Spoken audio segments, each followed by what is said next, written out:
Good morning, everyone. Good morning, Rabbi. Good morning, Rabbi. We're learning Mishnah Erevin, Parak Test, Chapter 9, Mishnah Daled, Mishnah 4. Okay, so maybe I'll just show you the pictures first.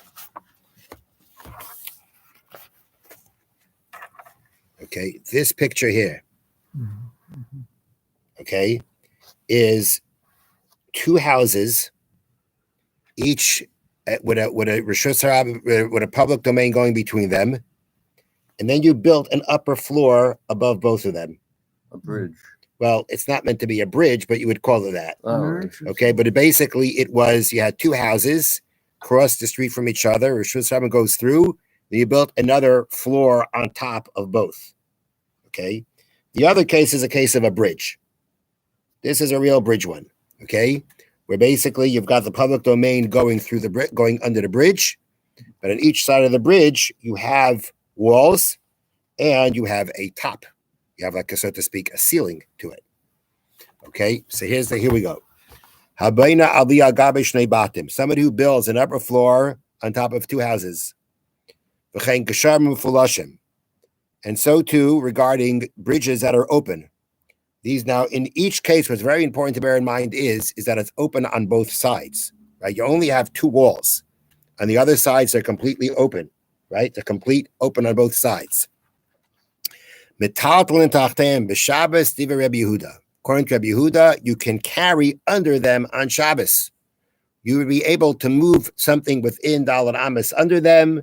You can move something outside from the house into that area on Shabbos without any kind of problems. Now, that would sound like it's a reshus hayachid, it's a private domain, right?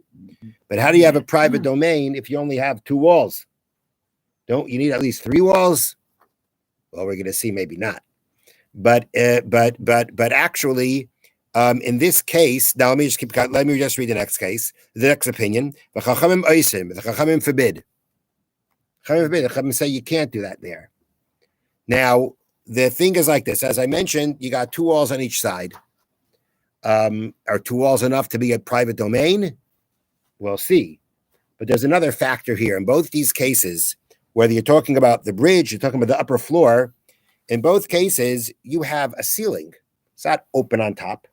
It has a ceiling, so to speak, a ceiling on top. Mm-hmm. And when you deal with a ceiling, there is a concept that's very relevant called Pi Tikra Yored V'Seisem. The edge of the ceiling goes down and closes up. And when that happens, you have a halachic wall.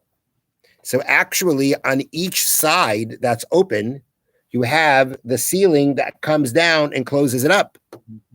So I actually have four walls halachically. And if I have four walls halachically, I'm good to go. I don't have to do anything. It's like a closed room. Mm-hmm. But the Chachamim is still forbidden. The Chachamim say no good. You know why? Because Pi Tikra can't help you on two opposite sides. If let's say you're only open on one side, and let's say a situation you have three walls, right? And you're open, let's say now to a carmelis, to an area that you can't carry.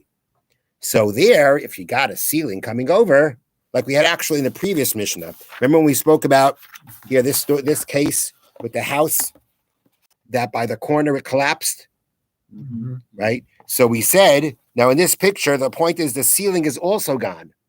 If the ceiling would still be here, we would say it goes down and closes it up. Wouldn't we consider open to the public domain and to a carmelis anymore? That's because you have three walls. You can only have two walls. The Chachamim say you cannot use the concept of Pi Tikra, of the ceiling coming down and forming halachic walls. You cannot do that by two walls, or at least by two walls opposite each other, which means it's completely open on one side. It's completely open on two sides, rather, going through. Okay, now, next. Now, what's under? What is? Reshus harabim. Okay. V'oid Amar Rabbi Yehuda. Another thing Rabbi Yehuda said was, Ma'arvin lamavai hamafulash. One can make a erev or a shetufei mavuais for an alleyway that is open on both sides. The Chachamim forbid. Now, we haven't spoken about this in a long time, but we spoke about if, let's say, you have a number of chatzeres open to an alleyway, right, and you want to be able to carry in the alleyway. So what do you got to do? You got to make an erev, shitufei mavuais. everybody from the courtyards have to contribute food, right? And all the food is left in one chutzner. And therefore, it's like everybody, it's like one chutz, the mavi and one chutzner is all one domain. You can carry back and forth in it. But that was only until now, that whole discussion was a mavi that's closed on three sides. It's got walls on three sides, and one side is open to the public domain, to the Rishus HaRabim. And right in the beginning of Erev, we learned in that situation, even after you make a Shetufa Mevuos that allows you to carry there, you still need at the entrance, so to speak, at the end of the alleyway that leads into the public domain, you got to put up a beam or a cross beam as a hecker, as a sign that says, okay, here is where the alley ends, further is Rishus HaRabim. No, don't go there. So typically when you have a mavu, you want to carry in a mavu, you're going to need a shituf. You're going to need to combine everyone to be able to carry in it. You also need a crossbeam or a pole at the end by the opening to the Rishus, by the door to the opening to the Rishus HaRabim, to be a hecker, to be clear that here is where things end. And if you don't have it, you can't carry in there. So according to now the cases like this, here the mavui, the alleyway is mafulish. It's open on both ends.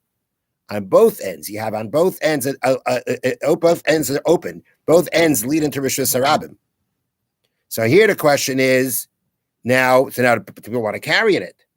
So what are they going to do? They're going to make a shituf. They're going to go ahead and make a shituf. They're going to make an erev. They're going to combine food together, and everything is going to be good, right? And yes, at the end, they'll put up a lechi, they'll put up a pole, they'll put up a crossbeam. They'll do everything. Can it work? So Rabbi Yehuda said, you can make a shituf for the alleyway that's open on both ends. The Chachamim forbid. Now here, all we have is two walls. The alleyway doesn't have a cover on top, doesn't have a ceiling on top of it. Typically, alleys don't have, from what I understand, alleyways don't have ceilings on top of them. Could be some of them do. But the alleyway doesn't have a ceiling on top of it. So there's no P-tikra here. It's not the same argument as before. Okay, so what's the argument? The argument is that according to Yehuda, you know how many walls according to Torah you need to be Rishus HaYachid? 2. That's all you need, according to Yehuda. To be Rishus HaYachid D'Oraisa, to be a Torah Rishus HaYachid, the Minat Torah you can carry there, 2 walls is enough. If already D'Oraisa, it's a Rishus HaYachid, I can make my shituf, I can put up the lechi and the kaira, everything will be good. The Chachamim say, if there's only 2 walls, and if there's only 2 walls, you don't even have a Rishus HaYachid at all. You don't have anything.